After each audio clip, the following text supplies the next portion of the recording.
qu'il y a beaucoup de gens qui aimeraient avoir des détails, des précisions sur les programmes et surtout sur la nouvelle loi C12. Alors, au cours de la prochaine heure, on sera là pour apporter des précisions, donner des nouvelles et en même temps donner des conseils également. Mais avant même d'aborder le sujet, vous avez choisi de laisser Haïti, et ceci depuis plusieurs années déjà, et je dirais plus de 20 ans. Vous avez choisi de vous baser au Canada et vous enseignez depuis un certain temps. Vous êtes enseignant en immigration, comme je l'ai dit.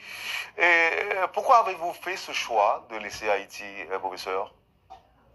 Oui, alors j'ai quitté en 2001, c'était 2001 comme on sait, c'était le retour de Lavalas au pouvoir et puis moi j'ai enseigné pendant plusieurs années en Haïti, notamment au lycée français, à Saint-Louis-de-Gonzague, au Canada, à Saint-Vincent d'Assise et au collège Anglade. J'ai enseigné dans plusieurs collèges et puis mon objectif était de rester au pays parce que pour moi, avoir la possibilité d'enseigner, d'inculquer des valeurs à des jeunes, c'était une valeur fondamentale, mais malheureusement, on commençait à avoir des troubles dans le pays, des situations très difficiles. Et en 2001, en mai 2001, j'ai pris la décision de venir au Canada. Je n'ai pas enseigné à mon arrivée au Canada, j'ai pris un peu de temps. En 2008, j'ai repris l'enseignement, mais cependant, ça n'a pas duré longtemps. Par la suite, je me suis dit, je vais commencer avec l'immigration parce qu'il y avait beaucoup de problèmes, notamment après le tremblement de terre, il y a des gens qui voulaient avoir des conseils.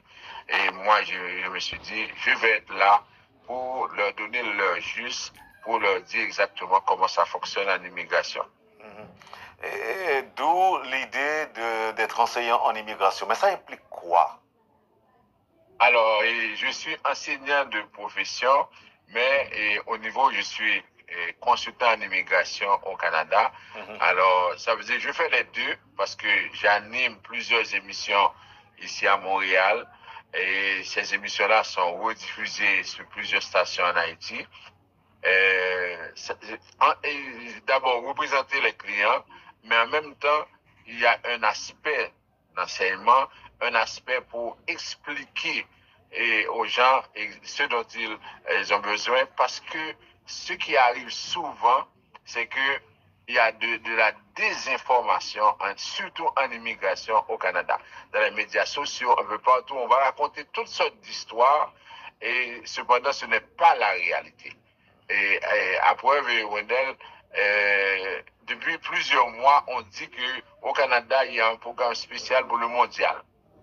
Alors, les gens qui disent ça sur les médias sociaux n'ont aucune information. Mais cependant, pour attirer, pour avoir des vues, ils vont dire, OK, il y a un programme spécial et malheureusement, beaucoup de personnes vont perdre de l'argent parce que elles vont penser que c'est vrai, alors que la réalité, c'est totalement le contraire. Donc, on se fait berner tout simplement par des individus mal intentionnés. Il n'est pas question de visa et particulier à l'occasion du mondial. Il n'en est pas question. Non, non, pas du tout. Peut-être qu'on peut revenir là-dessus parce qu'il faut comprendre le contexte dans lequel se trouve le Canada maintenant. Parce que depuis l'arrivée de Donald Trump au pouvoir, les choses ont complètement changé. Donald Trump donne des ultimatums et fait des demandes.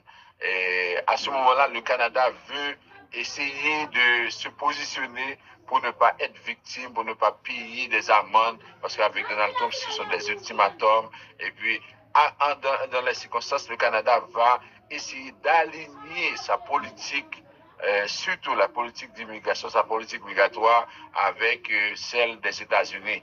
Mais malheureusement, il y a des conséquences extrêmement graves parce qu'une fois qu'on a mis cette politique pour plaire à Donald Trump, qui lui est anti-immigrant, qui lui prend des mesures totalement, je dirais, irréalistes, à ce moment-là, au Canada, on va payer les conséquences. Les gens qui sont au Canada sans statut vont payer les conséquences. Et les gens qui, en Haïti, attendent de venir ici au Canada, ils vont également payer les conséquences. C'est pourquoi on va d'abord élaborer, on va expliquer exactement la dernière décision du Canada, la loi C12.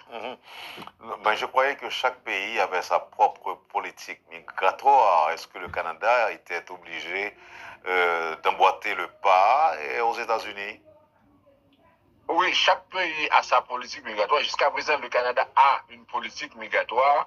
Cependant, en arrivant au pouvoir, Donald Trump a dit que la situation, parce que la situation avec le Mexique et les États-Unis, Donald Trump a dit que s'il y a autant de drogue, autant de fentanyl, si la situation du pays des États-Unis est insécuritaire, c'est parce que le Canada tolère les immigrants illégaux.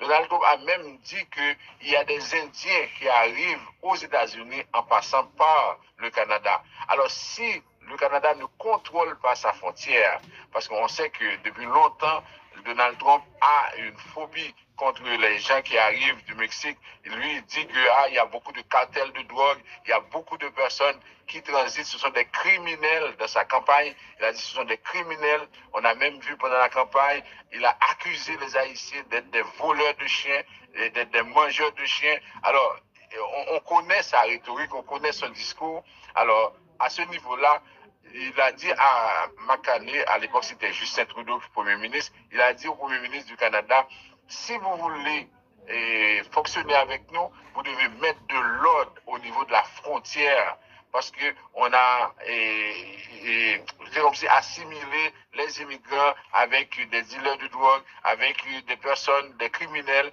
des gens qui n'ont pas leur place en Amérique du Nord. Maintenant, la loi est C12, c'est ça? Oui, la loi C12 qui a été votée et qui a reçu la sanction royale le 26 mars 2026. Qu'est-ce qu'elle implique? Qu'est-ce qu'elle implique, cette loi? C'est une loi qui implique beaucoup de choses. On va expliquer d'abord. La première chose, cette loi va parler de l'admissibilité pour faire une demande d'asile. Avant, on pouvait faire une demande d'asile à n'importe quel moment sur le territoire canadien. Alors, dans la loi C12, on dit que vous ne pouvez plus faire une demande d'asile à n'importe quel moment. Vous devez d'abord faire la demande si vous êtes arrivé au pays, par exemple, à partir du 24 juin 2020. Si vous êtes arrivé au pays et que vous avez, même si vous n'êtes pas resté, si vous êtes arrivé au pays et que vous avez vécu, ça fait plus d'un an depuis que vous êtes au pays, au territoire, ici au Canada, vous ne pouvez plus faire de demande d'asile. Ça veut dire quelqu'un qui est venu, par exemple, on a dit que la loi est rétroactive depuis le 24 juin 2020. Par exemple, vous êtes arrivé, M. Wendel, en 2020, en 2021 au Canada, même si vous êtes venu pour un séjour, pour 5 jours, pour 10 jours, par exemple, vous êtes retourné en Haïti, alors on va dire que vous ne pouvez plus faire de demande d'asile maintenant parce que ça fait déjà plus d'un an que vous êtes venu au Canada. Indépendamment pour la raison, ou bien indépendamment pour ce qui vous a amené ici, on va tenir compte de ça, on va dire, vous avez été au Canada, vous êtes resté depuis 2020, vous êtes venu une fois et vous ne pouvez plus faire la demande. Alors, on réduit le droit à l'asile, on donne des critères pour l'admissibilité.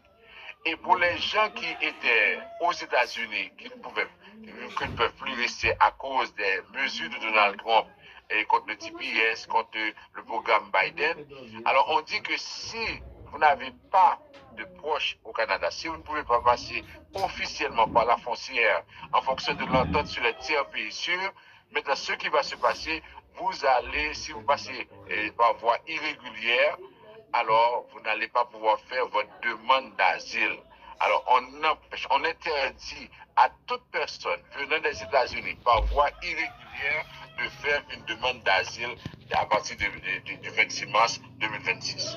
Alors ce sont deux mesures assez contraignantes et ces mesures-là remettent en question le rôle du Canada en tant que leader mondial en matière de protection des réfugiés. Maintenant, on dit que c'est vraiment c'est quelque chose à laquelle on ne s'attendait pas, parce qu'on se dit comment le Canada peut-il accepter de bafouer la Convention de Genève qui prévoit la façon de protéger les réfugiés.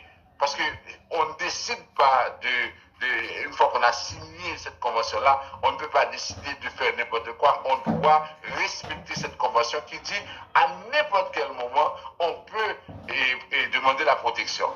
Si vous voulez, si vous permettez, M. Rodin, je vais vous donner un exemple. Il y a un Iranien qui est venu en 2023 au Canada pour donner un rein à sa soeur qui était malade.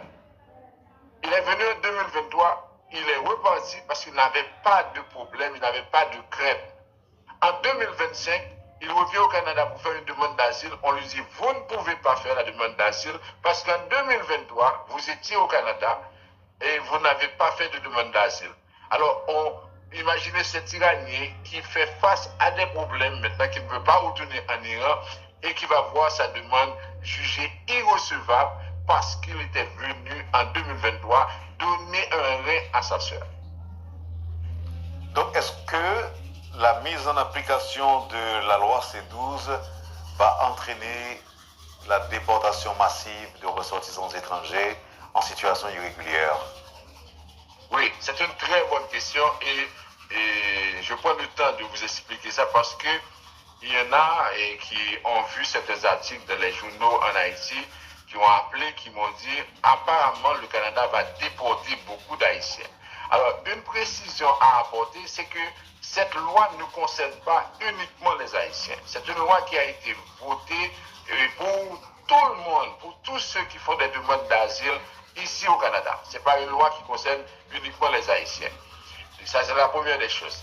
Deuxièmement, une fois que vous avez reçu une lettre disant que votre demande a été jugée irrecevable, là maintenant, il y a d'autres processus, il y a d'autres mécanismes qui sont mis en place. D'abord, pour les personnes qui sont au Canada depuis près d'un an, on va leur donner la possibilité d'avoir accès à ce qu'on appelle l'ERAR, examen des risques avant renvoi.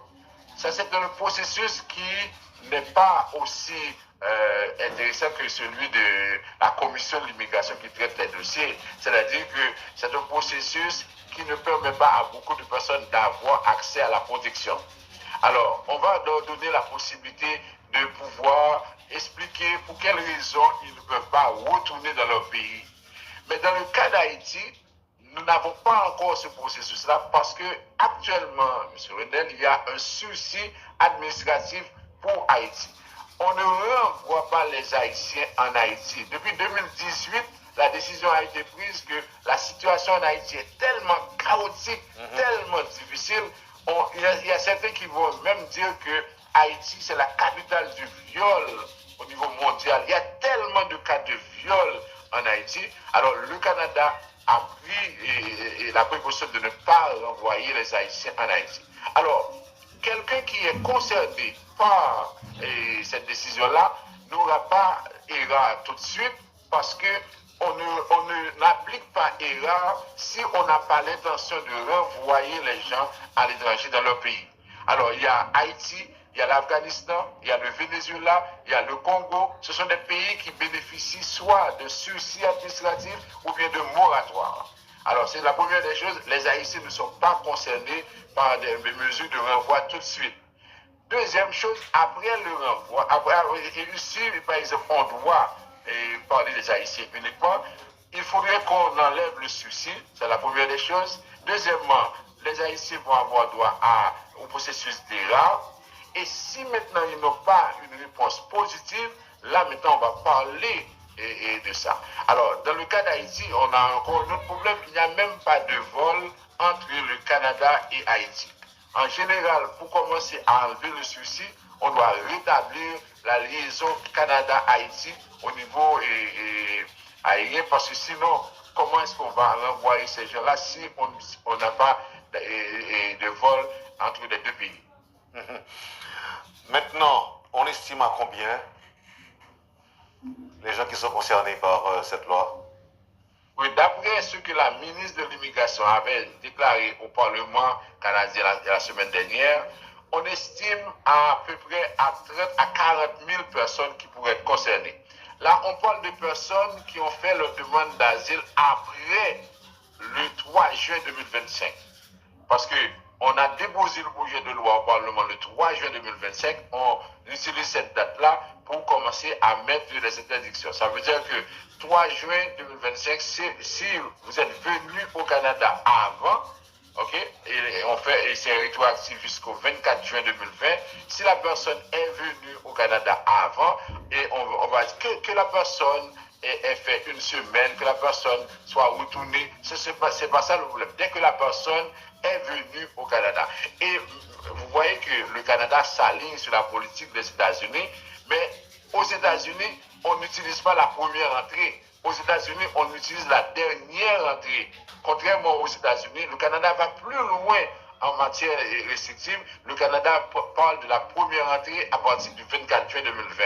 Alors, ce qui arrive, c'est que on va tout simplement regarder, par exemple, c'est à peu près 30-40 000 personnes.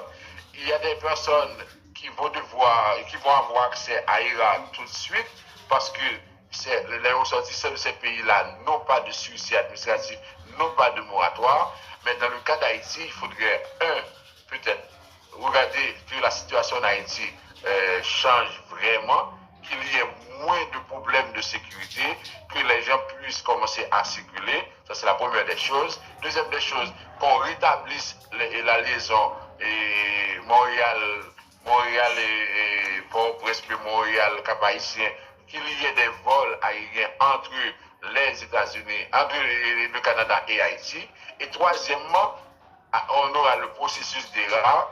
Et après le processus d'ERA, maintenant, si la personne ne réussit pas, là, on va demander à ces gens-là de pouvoir quitter le Canada. Merci, professeur. Permettez que j'observe la pause. Vous êtes un homme de médias, vous comprenez qu'on doit quand même observer les pauses commerciales.